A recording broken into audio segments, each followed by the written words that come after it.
I met Jane through Joe's girlfriend at her birthday party last year.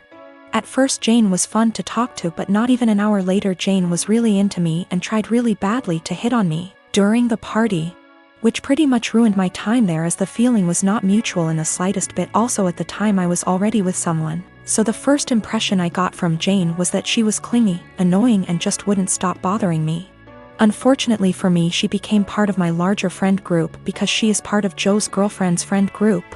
That is a mouthful, sheesh. And because me and Joe hang out a lot and I am also friends with his girlfriend, I pretty much run into her at minimum twice a month.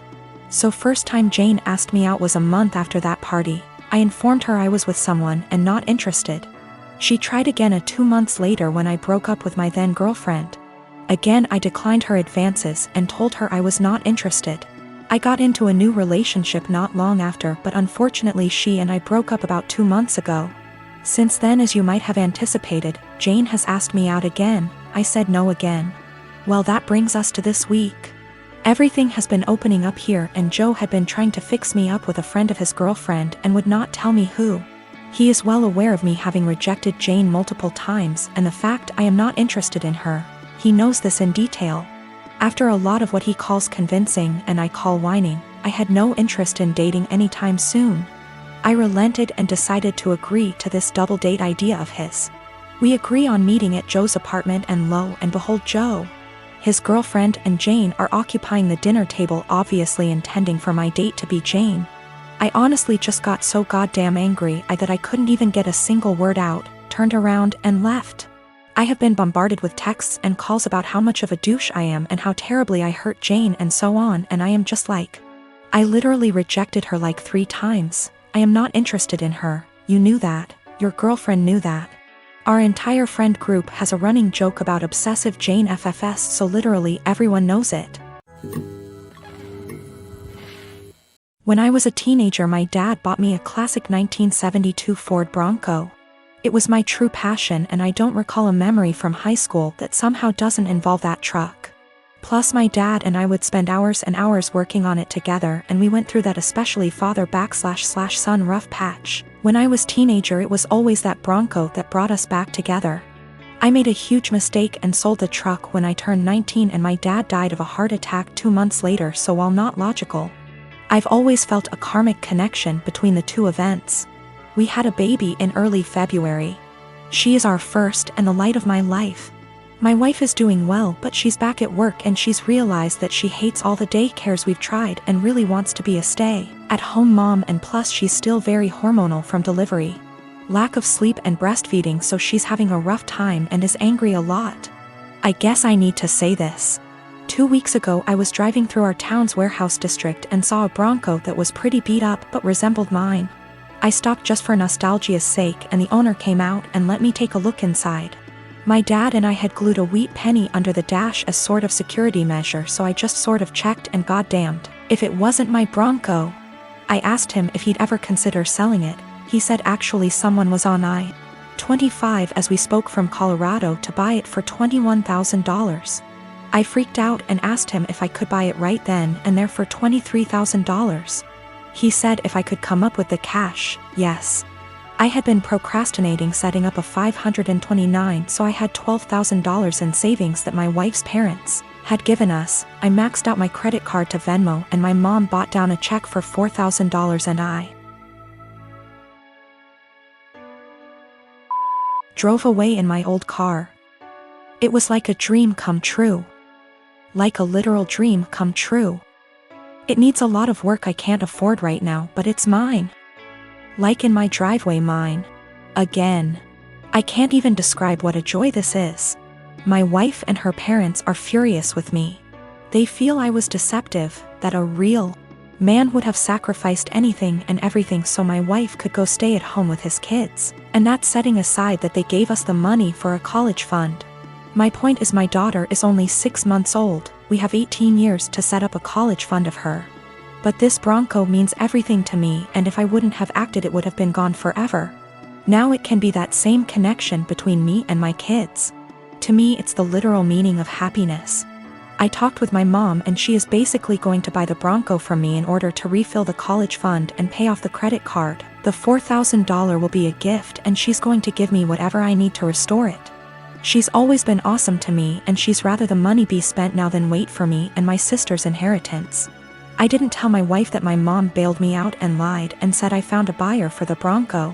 I'll figure out how to cross that bridge when I get there, but my wife was so relieved that I had come to your senses. I don't want to disappoint her. It's going to take all my lying skills to pull this one off over the next few years. My brother is a very hardworking man and at 27 he is now very wealthy and doing well for himself. He's been with this girl for 6 months and throughout the time we have gotten close because we both like hair, makeup, and shopping. I never knew there was anything wrong with their relationship except when she texted me last week saying she would love to hang out, but thinks it'll be inappropriate because her and my brother broke up. I asked her why and she said she was sick and tired of auditioning to prove she was with him for the right reasons. She went on to say that my brother is paranoid she's after his money so he would test her like leaving out his bank statements on their bed and getting upset when she picked it up. Going out to eat at high-end restaurants he requested and leaving his wallet on home at purpose to make her pay the bill and prove she's not going out with him for money. Never buying her gifts and questioning her when she asks why he doesn't. I was shocked so I had to hear my brother's perspective. We spoke and he told me everything she said was true and that there's nothing wrong with making sure his girlfriend is with him for the right reasons. He said he left his bank statements on the bed and was peeking through the door to see if she would be curious. And when he saw her pick up the papers he knew in his gut she was using him for his money. So he set up the restaurant idea to see if she would get upset at paying a $500 bill, which she was. I asked him if he thinks her being an elementary school teacher could have contributed to her being upset at a $500 bill at a restaurant he wanted to go to and he said no. He said the straw that broke was when she asked him why he hasn't bought her a single gift since they've started dating, when she bought him a gaming console and new rims for his car and he knew she was just discreetly asking him to buy her an expensive gift. He confronted her and said he thinks she's with him for his money, so she said let me do us both a favor and dumped him and blocked him. He's upset about the gold digging. And when I laughed he called me an asshole. He said I would never understand what it's like being a rich man and being used, and I get that concern, but I told him if he thinks any woman will be okay with his tests and auditions he's delusional as hell. If he doesn't want to be used for his money he should start dating people as wealthy as him or leave lower income people alone, if he's not going to be genuine in his relationships unless they pass his test. I have this vegan coworker, we'll call her Vegan, who is very active on FB and in the office about being vegan and how cruel farming is and everything. Each to their own. I don't necessarily disagree with her views on animal cruelty, but here's the thing, I'm a hunter. Not a trophy hunter, but I do shoot feral pigs, rabbits, ducks, introduced, classified game ducks, and foxes, and I fish too. All except for the fish are classified as pests. Foxes especially kill native wildlife and farm animals, and farmers will often put you up on their property for free to hunt them. I have passed tests here, especially for identification of game ducks versus protected species and practice ethical hunting. I.e. allow the animal to have a fair chase, no dogs or tracking devices. Practicing marksmanship and dispatching prey swiftly and humanely and not wasting the meat. None of that is obviously good enough for Vegan. When she first came onto the team and told everyone she was vegan, I kept my mouth shut about my hunting. I also think she's really intolerant because she preaches to people about how going vegan will help with their various ailments, and always turns up her nose at people heating up meat in microwave. As a result, we've kind of consciously started excluding her when we get up for lunch. However, last year I started going hunting more regularly with a work friend from another department, whose uncle owns a farm where feral pigs and like are an issue, and he often swings by to have a chat about guns and bows and our next trip, and she found out I was a hunter. This isn't even at our desks, it's in the kitchen area that has tables and stuff, and we sometimes eat our lunches together. Ever since then, every conversation I've had with her, she's referred to hunting and how cruel it is.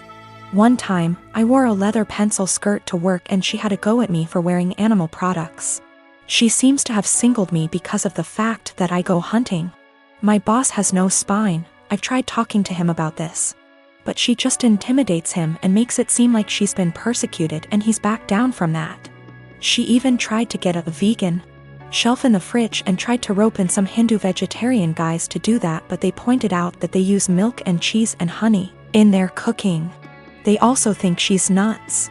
It's gotten to the point where we go out for drinks on a Friday night at 5 and we never ask her.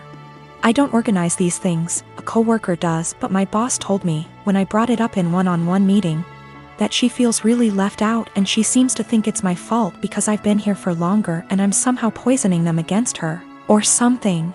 I have since been conscious of this. If anyone starts conversation about vegan, I just say I don't talk to her unless it's work-related and she's more than adequate at her job. It's actually become something of a joke or catchphrase. I told my boss I don't organize anything except official events and she's always been invited.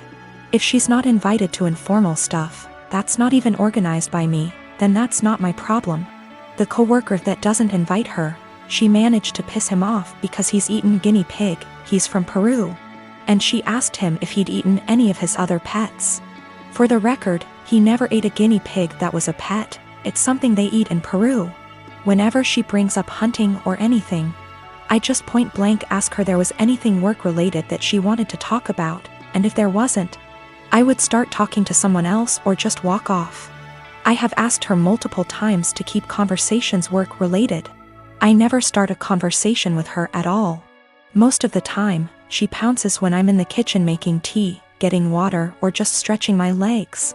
One time last week, a group of us were talking and she got up to join the discussion. A horrible silence fell over the group to the point where I just excused myself and went to my desk, and so did a few others. It all came to a head in our team meeting today when our boss, usually at the ends, asks if there's any positive news or celebrations outside of work people want to share, like engagements, marathons, charity appeals, etc., and vegan sarcastically asked me how many lives I'd taken last weekend. I got annoyed and said her constant badgering me about my hobbies and choice to eat meat was discriminatory and bothersome, and that unless it was work-related, she was not to engage me in conversation otherwise, and told our scribe to put that in the meeting minutes. She seemed a bit shocked by that and my boss looked uncomfortable but said fair enough. I thought that was the end of that, but the right before our boss went to close the meeting, 2 other coworkers also put their hands up and asked vegan to only engage them in work-related discussions, and that they were also uncomfortable being given non-medical health advice pertaining to their choice to consume meat and their diets. Again, boss looked uncomfortable but asked vegan to respect their wishes and closed the meeting. Vegan didn't look anyone in the eye after that but headed straight to the bathroom. My boss was trying to get one of the coworkers to see if she was okay, and I think one of them eventually checked up on her, but she was in a cubicle and asked to be left alone. She eventually came out and asked my boss to leave early, which she did. I feel awful now. She embarrassed me in front of my team with the lives taken comment, so I pushed back, but I am caught between not wanting her to miserable and not wanting anything to do with her at all. A few of my coworkers and I ended up in a proactive conference call after this with HR, who basically said that always been subjected to unwanted advice and jabs about eating meat was not okay. But some mediation was in order to ensure cut the tension in the workplace. The HR rep then called my boss, who explained what happened in the team meeting and complaints that we'd made one-on-one, etc., but then he went into a meeting room and didn't hear the rest of discussion. I don't know what to do, assuming she comes into work tomorrow, or if I should even talk to her at all.